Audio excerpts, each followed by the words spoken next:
Good morning बच्चों। PS education गुरु की online class में आपका स्वागत है। आज हमारी प्रश्नावली 2.4 को हम हल करेंगे।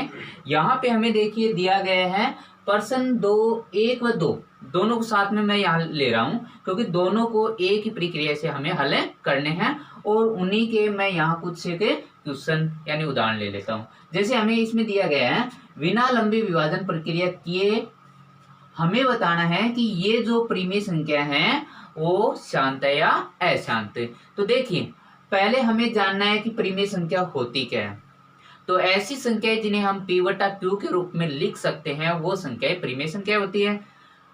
यहाँ पे सभी संख्या देखिए p बटा q के रूप में लिखी गई है।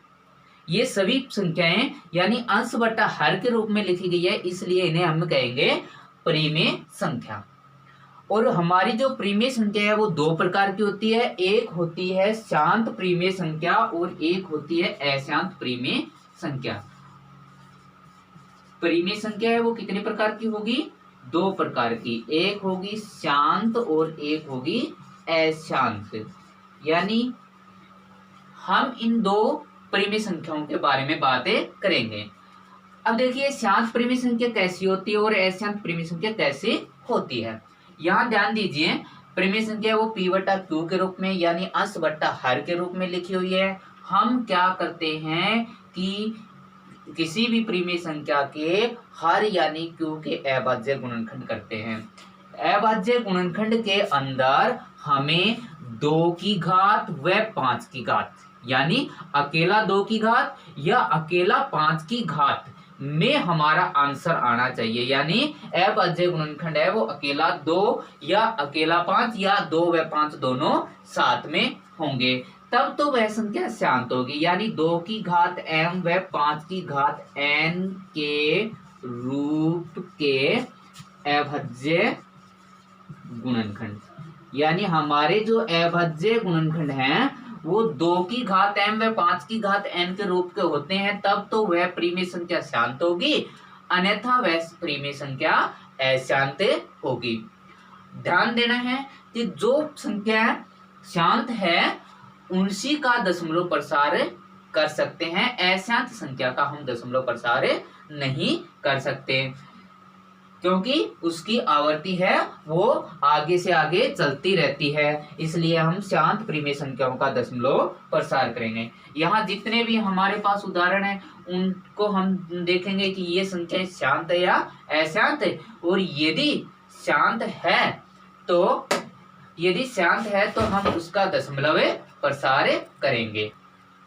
यहाँ पे हमारे देखिए ये क्वेश्चन है, इसमें पहला क्वेश्चन है 31 बटा 625। अब इसको शांत है या अशांत ये देखने के लिए हम क्या करेंगे, ये जो नीचे हर में p बटा q यानी अंश बटा हर यानी हर में जो संख्या है 625 उसका हमें करना है अभाज्य गुणनखंड, अभाज्य गुणनखंड। तो देखिए 625 के अभाज्य गुणनखंड यदि हम करते हैं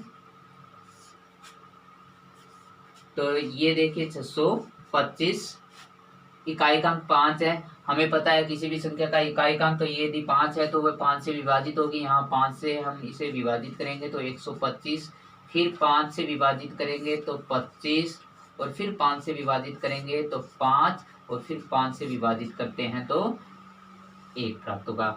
यानी 625 के जो अभाज्य गुणनखंड है वो सभी 5 के रूप में, यानी 5 कितनी बार है 1 2 3 4, तो हम यहाँ लिख सकते हैं 31 बट्टा 625 के स्थान पे 5 की घात 4। अब मैंने आपको बताया था कि यदि संख्या के अभाज्य गुणनखंड अकेले 2 की घात या अकेले 5 की घात या दोनों साथ में हो तो वह संख्या शांत होगी। ये 3 कंडीशन में हमारी एक कंडीशन यानी 5 की घात अकेला प्राप्त हो रहा है, यानी ये संख्या शांत होगी। लेकिन याद रखना है शांत परिमेय संख्या को हम लिखते कैसे हैं कि ऐसी परिमेय संख्या जिसके हर के अभाज्य गुणनखंड 2 की घात m व 5 की घात n के रूप में होते हैं। यानी हमें यहाँ पे 2 की घात को और दर्शाना है। अब यदि मैं इसको 2 की घात 0 से गुणा करता हूं तो यहाँ पे किसी प्रकार का इसमें अंतर नहीं होगा, क्यों नहीं होगा? क्योंकि कितनी भी बड़ी संख्या यदि हम लेते हैं और उसकी घात 0 है तो उसका आंसर होगा 1। यदि 2 की घात 0 है तो इसका भी आंसर 1 होगा, 5 की घात 0 है तो उसका भी आंसर 1 होगा, 100 की घात 0 है तो उसका आंसर भी 1 होगा। और किसी संख्या को 1 से गुणा करने पर उसमें कोई बदलाव नहीं होता। अब देखिए यहाँ पे हर के अभाज्य गुणनखंड 2 की घात m व 5 की घात n के रूप में है, इसलिए यह संख्या हो गई हमारी शांत।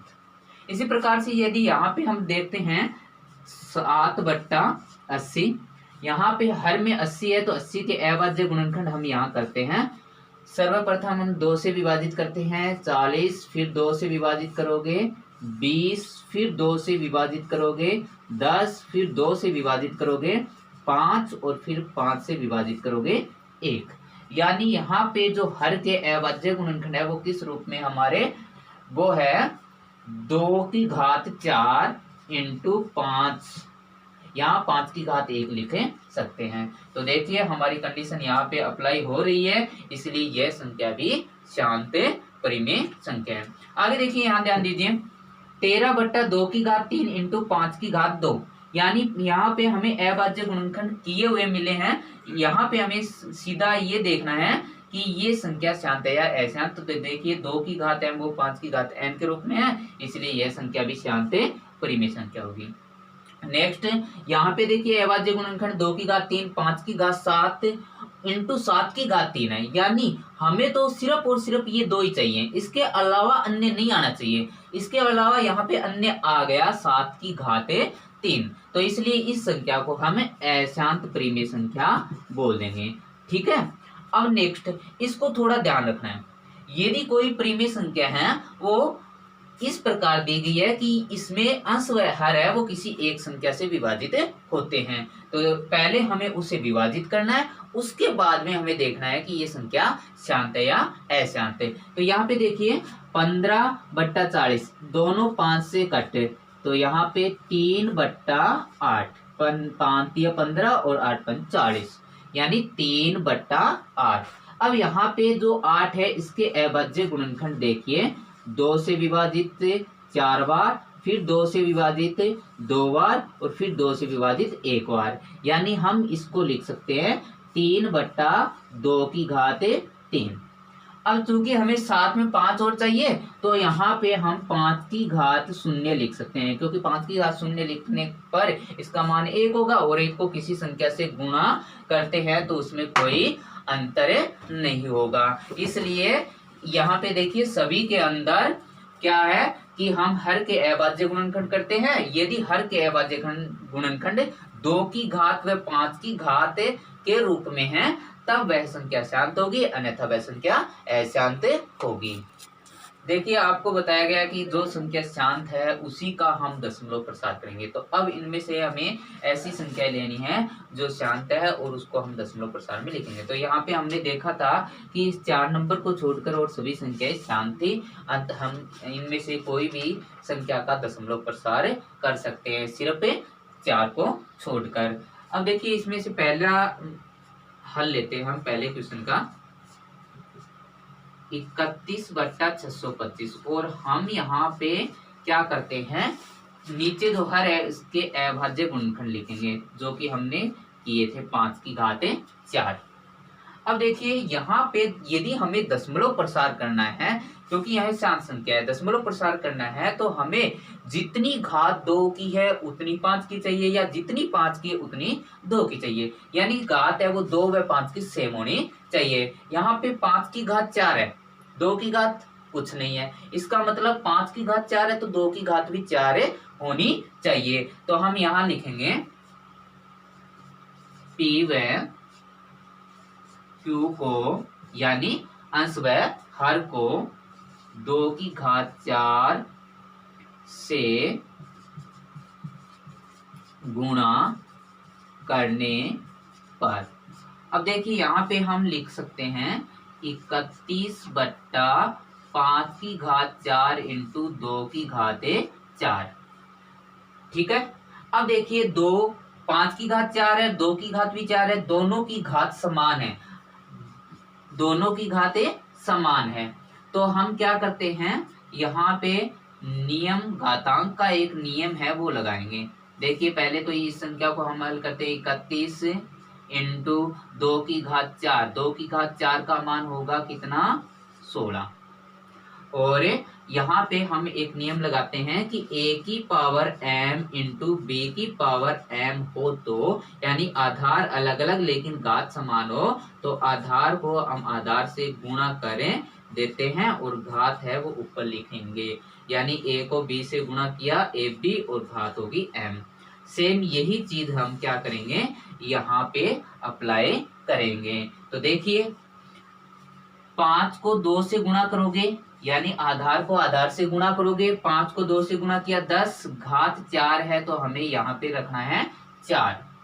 अब देखिए 31 को हमें गुणा करना है 16 से, 16 एकम 16, 16 तिया 16 एकम 16, 6 हासिल 1, 16 तिया 48 और 1 49 बट्टा 10 की पावर 4 है।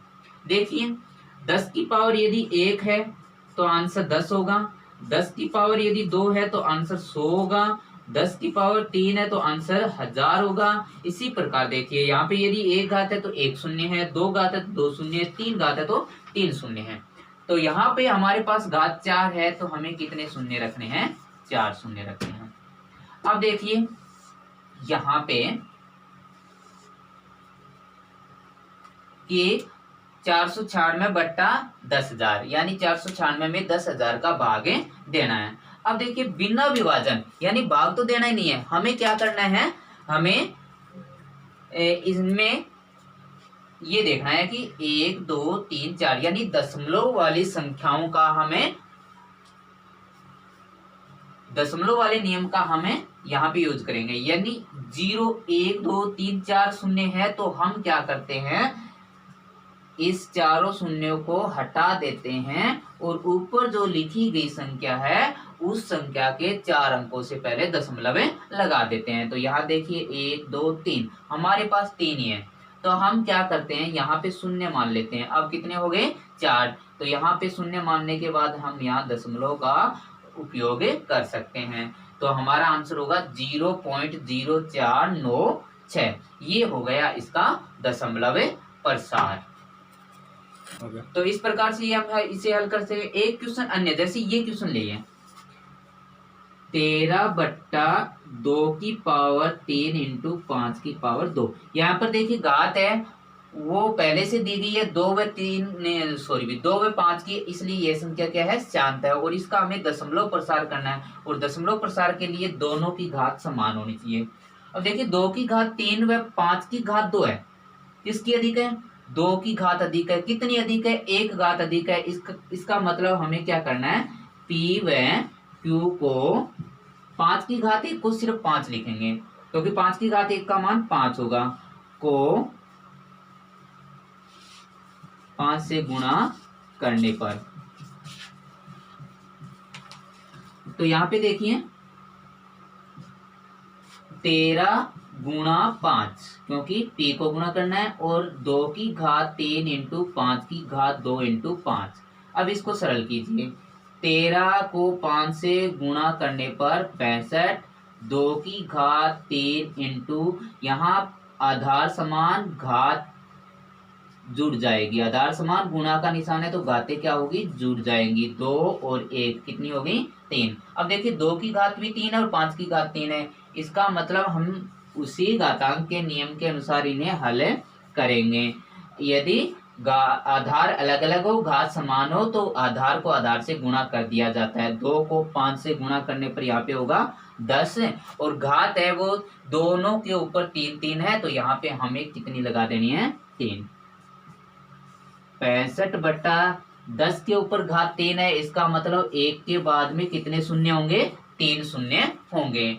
अब देखिए 65 में हमें 1000 का भाग देना है तो हम क्या करते हैं 0 1 2 3 यानी 3 शून्य है तो हम ऊपर वाली संख्या के 3 अंकों से पहले शून्य लगा देते हैं। यहाँ पे हमारे पास 1 2 अंक है, इसके आगे हम यदि शून्य रख लेते हैं तो कितने अंक हो गए 3। अब हम यहाँ पे दशमलव लगा देते हैं, ये हो गया इसका दशमलव प्रसार 0.065।